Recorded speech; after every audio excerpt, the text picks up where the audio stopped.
My name is Jacob George. I joined the Army in 2000. I did 3 tours in Operation Enduring Freedom between '01 and '04. My first tour when I was 19, about a month after September 11th. The second was the summer of 2002, and the third was 2003 and 2004. Now, I got out of the military in 2004, and I struggled. I was homeless and drunk and a very violent person. And it wasn't until I went to college, and kind of learned how to articulate my experiences and understand what had happened that I began my path of healing.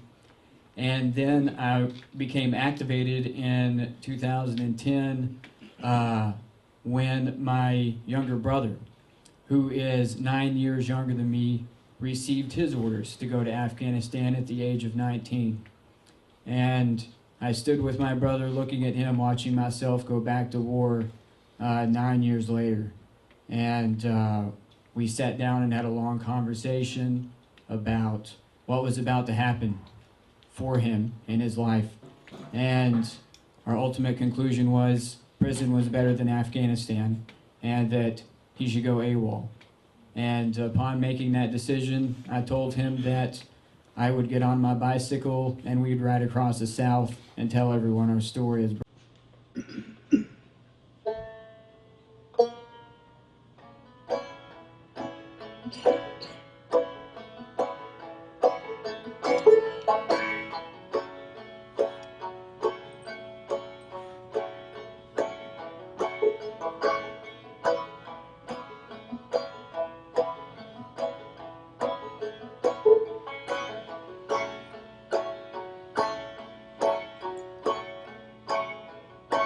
Now I'm just a farmer from Arkansas. There's a lot of things I don't understand.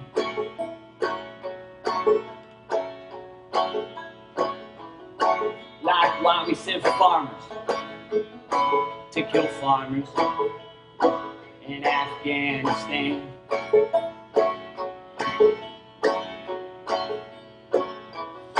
Now I did what I was told for my love of this land.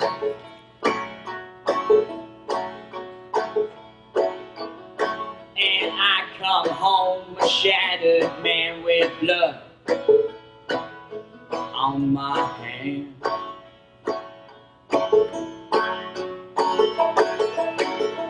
And now I can't have a relationship, I can't hold down a job.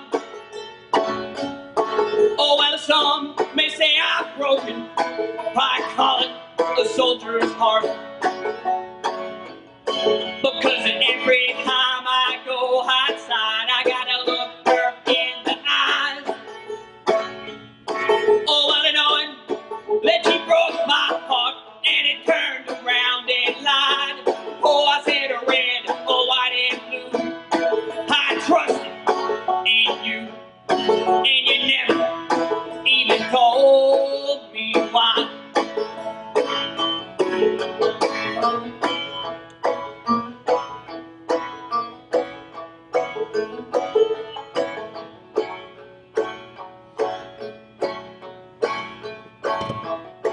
Now it's summer 2002, I just got off the Pakistan border to get out of the heat. And my sergeant handed me some orders and told me to read.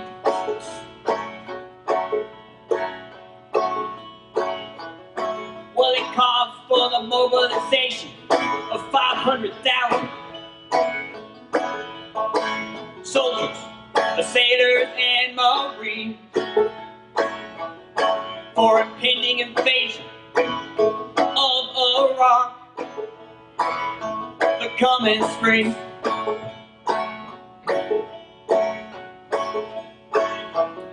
Well, I got home a few months later and I heard the drums. I said I heard the drums of war.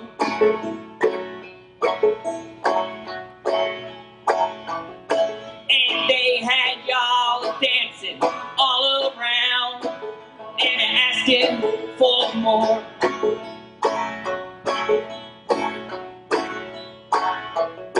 Oh, well, a soldier's heart couldn't take it. I said the soldier's heart couldn't take it anymore.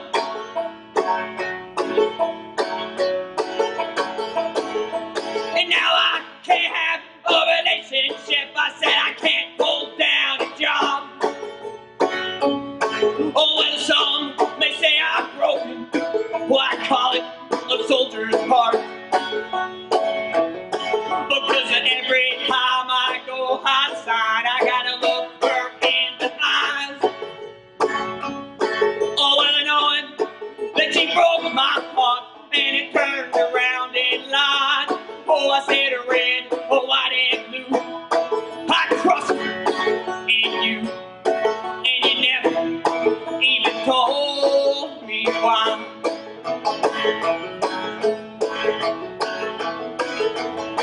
And now every time I go outside, I gotta look her in the eyes. Oh, well, knowing that she broke my heart and it turned around and lied. Oh, I said red, oh, white and blue. I trust in you, and you never even told me why.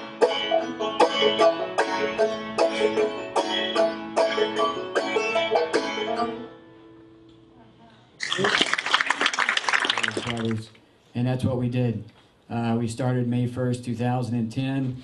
We've covered over 6,000 miles on this bicycle tour in the American South. The ultimate result for Jordan was he received a general discharge with honorable intent without a single day in jail for finding his voice.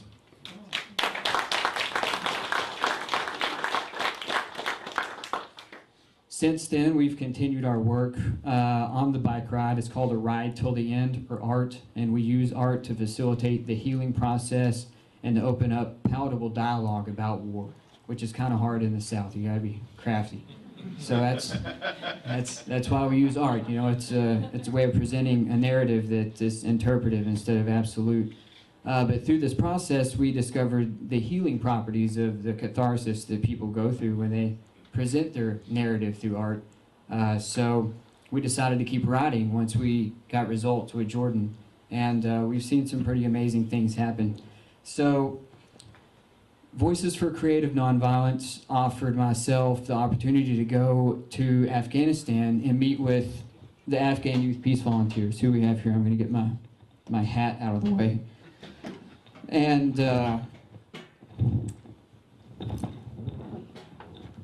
I had to take that offer for many reasons.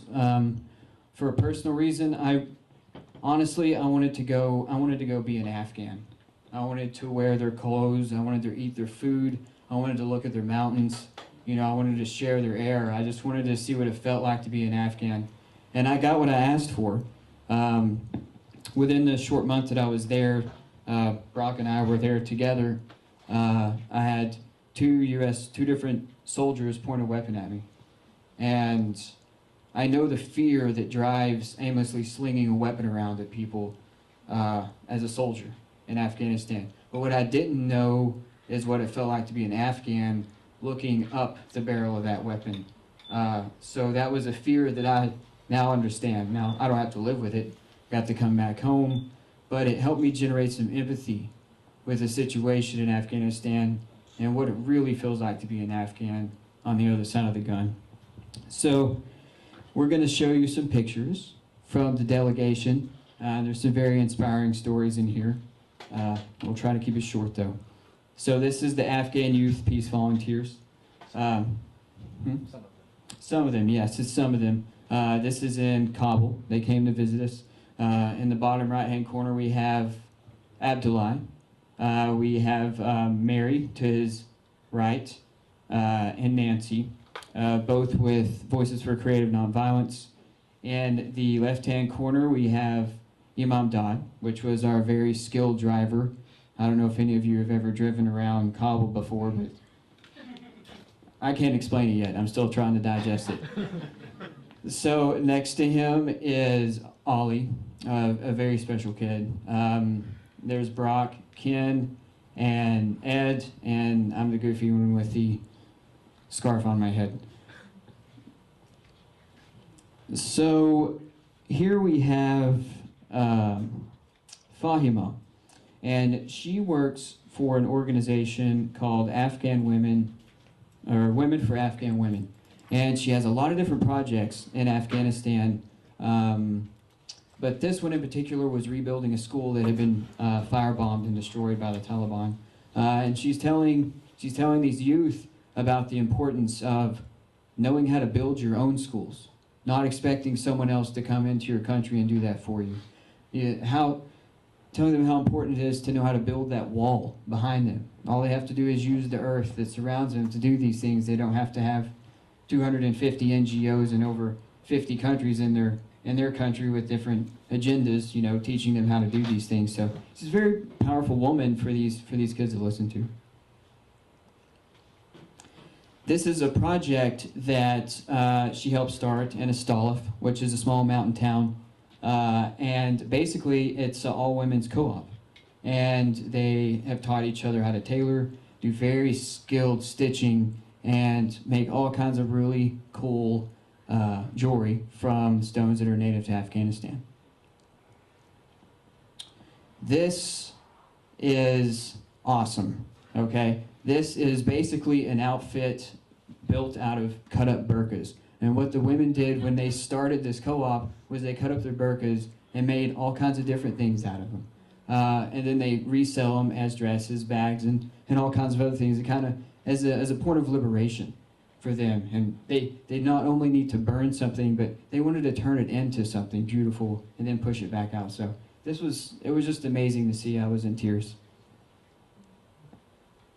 This is a orphanage that is called Wahobah's Promise, and it was very interesting. I wasn't anticipating coming across something like this, but over 50% of the kids here are orphaned from war, and they have a pretty progressive program here. They teach permaculture, they teach all kinds of different gardening classes, tailoring. They have their own in-house dentist.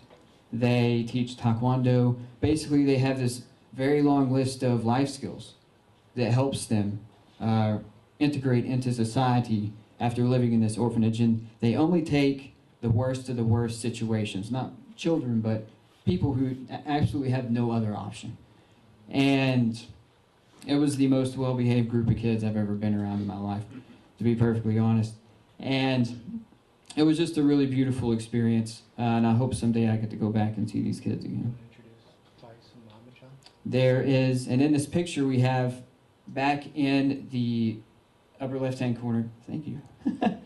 This is Muhammad John. He's kind of one of the leaders in the Afghan Youth Peace Volunteers. He's a little older. I think he's 23, 24. And a lot of the kids look to him for guidance, and he provides it. He's a very beautiful person. That smile that he has right now, he always has. I'm pretty sure he sleeps with that smile on his face. Which says a lot about them as Afghans. You know, they've been living with war for almost 30 years, and they still get up and smile every day. We could learn some stuff from him. Next to him is Feis. Feis is a real strong-headed guy. And I think he's a little bit younger than Muhammad John, and all these kids are from Bamyan. I don't know if y'all know where Bamyan is, but you've probably seen the pictures of the Buddha statue that was blown up at some point in time. Well, that's the town of Bamyan, and that's where all these kids are from. This is a child at an IDP camp in Kabul, an internally displaced persons camp. And there's almost 10,000 people in this camp alone. There's estimated over 35,000 IDPs in Kabul alone. And basically, internally displaced people are people that are Afghans but can no longer live on their farms. Most of these people are farmers who migrated to Kabul because it was the safest place for them to be. And we asked them, you know, how long do you plan on being here? And so we've already been here for 5 years, and we're probably going to spend the rest of our life here because we just can't imagine going back into the violence that we were living in before. So this is kind of on the flip side of the orphanage. You know, there's really good positive projects like that, but on the other end, there are still people living like this, and it's kind of a bizarre thing to see. because across the street was what is called the Great Wall of Kabul, which is a huge wall surrounding a military base. It goes for miles. Very expensive, beautiful. It's a lavish wall, probably cost millions of dollars. And on the other side of the street, you have 10,000 people living under tarps. And it's quite a dichotomy. In the winter, they don't use anything to warm their homes. They use blankets, and it gets really cold in Afghanistan because of the high elevation. And the men have trouble finding work because they're Pashtun, and obviously Pashtun because they wear turbans.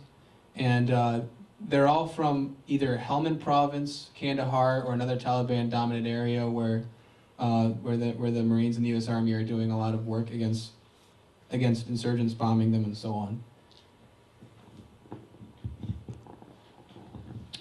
Okay, this is a civic education class that we just happened to stumble across in Paran province. And basically, this course focuses on teaching interpretations of Islam that line up with treating women equally. That's the main focus of the project. And civic responsibility, the power of voting, the power of owning your own life. And it was a 3-day course. We stumbled into the end of it, and all of these gentlemen were very, very happy to have gone through the training that they had gone through. Almost every single one of them walked up to me holding a certificate in front of him, wanting me to take a picture of him. And I gladly did it. It was very beautiful. And who is responsible for this is Afghan Women's Skills Development Council. And basically this is a group of women that form an organization, and I'm quoting the director when I'm saying this, who told us that if you want a better life for women in Afghanistan, you have to educate the men. Not just the women and the children. As kind of a slap in the face to Greg Mortensen, you know, it's like you can't just talk about educating women and children. The men are the ones treating the women badly. So they're the ones who need the education in order to keep them from doing that. And these men were really happy to learn that. This right here is a picture outside of Kabul Garden, and these were 4 street kids that were just adorable. They shared a little bit of their story with us, but basically none of them know their age. As most youth in Afghanistan, they don't know when they're born, so they don't know how old they are. And they're fairly happy kids, and they enjoyed hanging out with us and sharing a little bit of their story with us. But I like to show this picture because it's kind of hard to grasp looking at these kids and thinking they have no idea how old they are. This is Abdullah. We saw a picture of him earlier when the slideshow began, but him and I had a lot of very, very touching exchanges because I'm a hillbilly, to be perfectly honest. I'm from Arkansas, and I play the banjo, and I couldn't get away from it if I wanted to. But when we first got there, he asked all of us, "Where are you from?" And everyone was like, "Oh, we're from Chicago, we're from New York, we're from DC." And I was like, "I'm from the Ouachita Mountains." And he's like, "Well, I'm from the Bamyan Mountains." And I was like, "Oh, awesome. So what did you do before you came here?" And I helped a friend of mine harvest a bunch of potatoes. He runs an organic farm in the Ozarks. And he was like, "We just planted our potatoes." I was like, "Oh, wow." And I was like, "Well, you know, in the United States, they call me a hillbilly." And he kind of laughed. He's like, "Well, in Afghanistan, they call us mountain boys." And that was really beautiful for me to understand and to sit and have this conversation with this Afghan hillbilly. And to understand, you know, that we're all the same. You know, we're just a bunch of farmers trying to plant our potatoes. And there's this really absurd thing happening where we're training our farmers to kill farmers while the world starves. So this is a picture of Brock making a funny face. And I put this on here because he made himself a pepper sandwich, literally, and then ate it. And I watched his face for 2 or 3 minutes and then decided to take a picture so I could tell a story about it. In my defense, I was vegetarian and all they had was meat and jalapenos and tomatoes. And I was told that the seeds are where all the spiciness is, and I took them out, but that's false. The entire pepper is spicy. And also, by the way, this is Badshah Khan. His nickname is Frontier Gandhi, and he was one of Gandhi's best friends. They actually lived together for a couple years when Khan had to go on the run, so.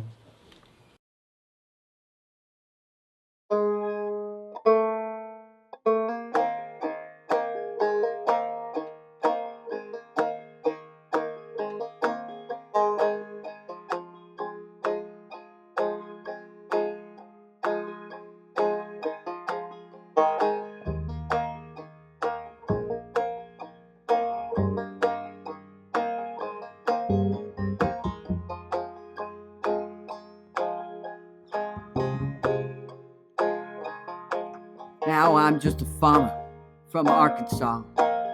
There's a lot of things I don't understand.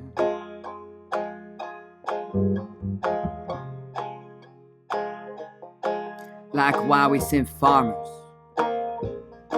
to kill farmers in Afghanistan.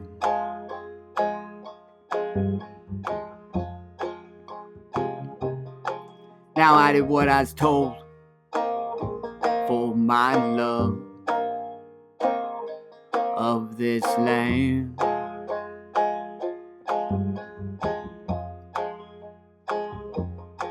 And I come home a shattered man with blood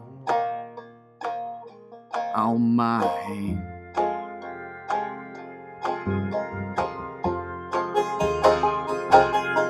And now I can't have a relationship. I can't hold down a job. Oh, and some may say I'm broken. Well, I call it a soldier's heart. Because every time I go outside, I gotta look her in the eyes. Oh, and knowing that she broke my heart and turned around and lied. Oh, I said red, oh, white and blue. I trusted in you, and you never even told me why.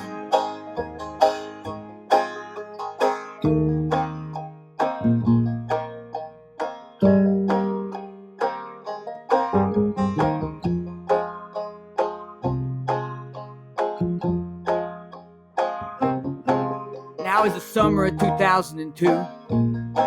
I just got off the Pakistan border to get out of the heat.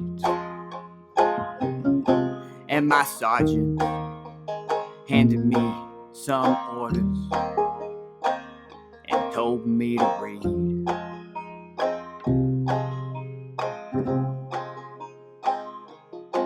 Well, it called for the mobilization of 500,000 soldiers, sailors, and Marines for a pending invasion of Iraq the coming spring.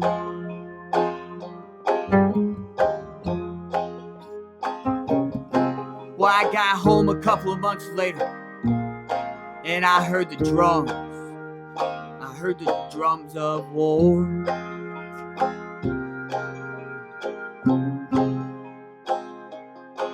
And they had y'all dancing all around and asking for more.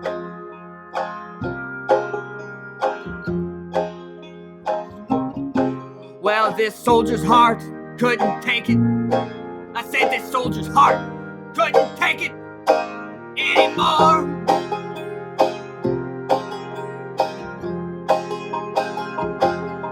And now I can't have a relationship. I can't hold down a job. Oh, and some may say I'm broken. Well, I call it a soldier's heart.